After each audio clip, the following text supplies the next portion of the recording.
Acne prone സ്കിന്നിന്റെ glow ആക്കാനുള്ള skin care routine എന്നോട് ചോദിച്ചു.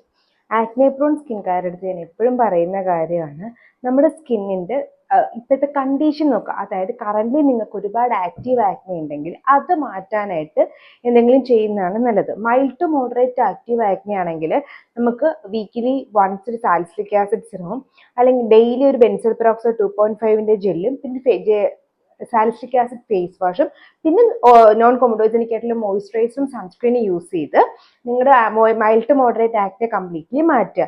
അതല്ല നല്ല സിവിയർ ആയിട്ടുള്ള ആക്നെ ആണെന്നുണ്ടെങ്കിൽ ഡെർമറ്റോളജിസ്റ്റിനെ കണ്ടിട്ട് അത് മാറ്റുക. അത് മാറ്റിയ ശേഷം എപ്പോഴും ഓയിലി ആക്നെ പ്രോൺ സ്കിൻകാർക്ക് നല്ലത് നേരത്തെ പറഞ്ഞ പോലെ നോൺ കൊമഡോജനിക് ആയിട്ടുള്ള പ്രൊഡക്ട്സ് യൂസ് ചെയ്യുക എന്നുള്ളതാണ്.